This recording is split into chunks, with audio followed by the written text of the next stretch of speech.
Assalamualaikum warahmatullahi wabarakatuh. Nama saya Revi Makrisa, NIM 181141028 dari Prodi D3 Radiodiagnostik dan Radioterapi. Di sini saya akan sedikit menjelaskan tentang terminologi kependudukan dari mata kuliah Ekologi dan Kependudukan. Disimak ya. Jadi, yang pertama kita akan belajar tentang pengertian demografi. Demografi adalah ilmu yang mempelajari persoalan dan keadaan perubahan-perubahan penduduk atau dengan kata lain segala hal ihwal yang berhubungan dengan komponen-komponen perubahan tersebut seperti kelahiran, kematian, migrasi sehingga menghasilkan suatu keadaan dan komposisi penduduk menurut jenis kelamin tertentu. Yang kedua, perkembangan penduduk. Perkembangan penduduk terjadi disebabkan oleh pertambahan atau pengurangan jumlah penduduk akibat adanya kelahiran, kematian, dan perpindahan penduduk. Kelahiran dan kematian merupakan faktor pertumbuhan alami, adapun perpindahan penduduk merupakan faktor pertumbuhan non-alami. Selanjutnya yaitu perkembangan penduduk dibagi menjadi 3, yaitu yang pertama, pertumbuhan penduduk alami. Pertumbuhan penduduk yang diperoleh dari hasil selisih tingkat kelahiran dengan kematian dalam 1 tahun disebut pertumbuhan penduduk alami. Pertumbuhannya dinyatakan dalam per 1000.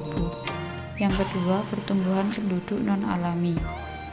Pertumbuhan penduduk non-alami diperoleh dari selisih penduduk yang melakukan imigrasi dengan emigrasi. Yang ketiga, pertumbuhan penduduk total.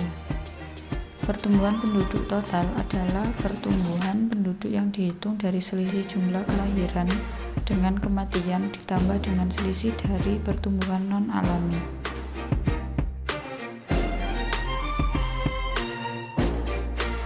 Faktor-faktor yang mempengaruhi jumlah penduduk ada 3, yaitu yang pertama, kelahiran, yang kedua, kematian, yang ketiga, perpindahan.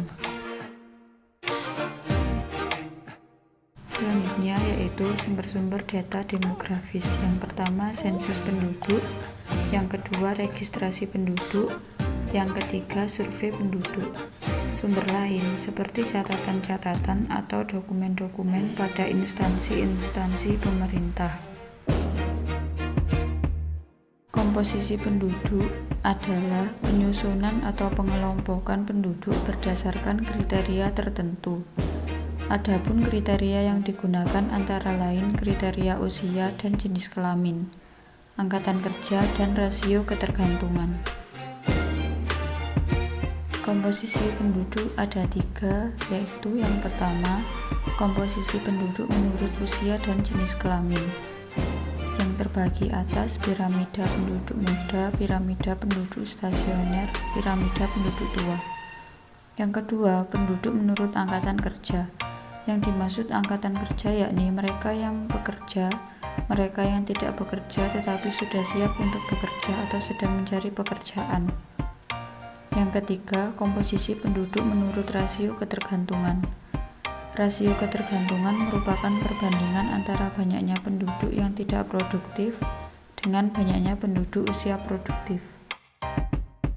Selanjutnya yaitu penggolongan penduduk berdasarkan Indische Staatsregeling 1927. Yang pertama yaitu golongan Eropa. Yang termasuk golongan ini adalah bangsa Belanda. Bukan bangsa Belanda tetapi orang yang asalnya dari Eropa. Bangsa Jepang, orang-orang yang berasal dari negara lain yang hukum keluarganya sama dengan hukum keluarga Belanda, contohnya Amerika, Australia, dan Afrika Selatan, dan keturunan dari mereka yang di atas. Yang kedua, golongan timur asing. Yang termasuk golongan ini adalah golongan Cina. Golongan timur asing yang bukan Cina yaitu Arab, India, Pakistan, Mesir, dan lain-lain. Yang ketiga, golongan Bumi Putra. Yang termasuk golongan Bumi Putra ini adalah orang-orang asli Indonesia serta keturunan yang tidak termasuk golongan lain. Orang-orang yang semula termasuk golongan lain, kemudian masuk dan menyesuaikan hidupnya dengan golongan asli Indonesia.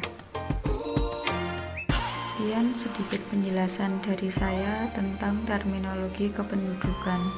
Jika ada salah kata, saya mohon maaf. Wassalamualaikum warahmatullahi wabarakatuh.